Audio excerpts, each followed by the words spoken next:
I spent Memorial Day. Well, my family and I spent Memorial Day, the Memorial Day weekend to be exact, in downstate New York, Long Island to be precise. And I was left beyond dismayed and disappointed to say the very least. But then again, maybe I've collected one too many Norman Rockwell paintings, rather, or perhaps I've seen one too many old movies back in the day with my grandma. And who knew that would possibly be a bad thing?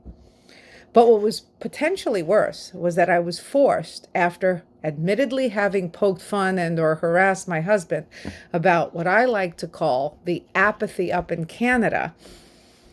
Yes, gorgeous homes, beautiful architecture and infrastructure. Absolutely, definitely, no doubt. But that seems to be where it all ends, at least for me. There seems to be an overwhelming lack of national patriotism and or spirit, for lack of a better term. Well, except for the truckers that came out during COVID, but that's a whole other story. There is no real Thanksgiving Day parade, at least not to the extent that we here in the States are used to. You know, that over the top parade that takes place in New York City just before Christmas to get everyone psyched up for the holidays. No emphasis on gathering with the family for special occasions and or holidays. And the general acceptance or understanding that everyone is simply free to do their own thing. And that's perfectly fine and okay. Even for holidays and occasions that we here in the States consider family oriented occasions, where everyone is expected to show up. But in fact, compared to the traditional America that I was fortunate enough to grow up in, our northern neighbors just seem to, though it just may be some of them, not all, obviously, maybe just the few that I've met and the small circle I've kept. But back to the point, it would seem to me that our northern neighbors seem to take a less is more approach to just about everything. Well, except like I stated before, the astoundingly gorgeous and well thought out, well planned out homes, housing, communities, infrastructure, and architecture, which, as I've often said in the past, puts ours to shame. My personal experience up north in Canada since the beginning has been one of Canadians seemingly being more laid back, at least that's the stereotype, and more understated. And while I'm personally fine with understated elegance, in fact, in many arenas, I understand and agree that understated elegance has its place and is in fact preferable. But understated without the elegance, well, let's just leave it at that. Anyway, what I berated my husband about has seemingly rather made its way not only over the border, but directly to every one of our front doorsteps, at least most of them.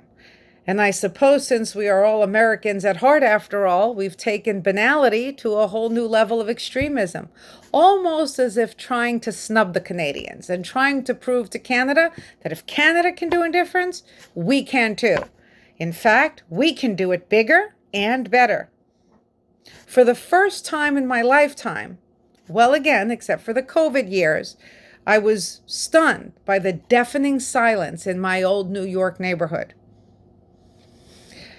Eyes closed or open, I can almost vividly remember a time when there were cars lining the driveways and the curbsides of almost every home, every neighborhood, and every community, if I may be so bold.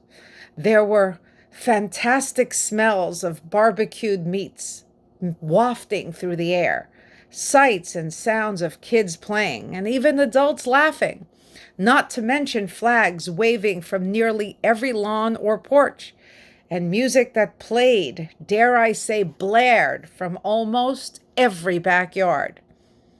The fun and festivities was apparent everywhere. Yesterday, though, with the exception of a small smattering of houses that I can count on one hand with a few fingers left over, as I once again walked through the neighborhood with my mom, as we tend to do, yesterday, crickets. Absolute crickets. What has happened to America? What has happened to the American people? What has happened to the patriots?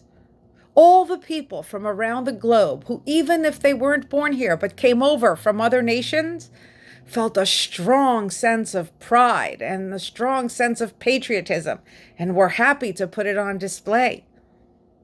Memorial Day, traditionally, was the first of the summer soirees, the first soiree to officially kick off the summer season and the summer festivities in store. But it seems like no one gets together anymore, that no one celebrates anymore. At least, in my opinion, no one truly celebrates. No one truly celebrates almost anything at all anymore. In fact, I've noticed that even Christmas and Easter no longer get the attention and notoriety they deserve.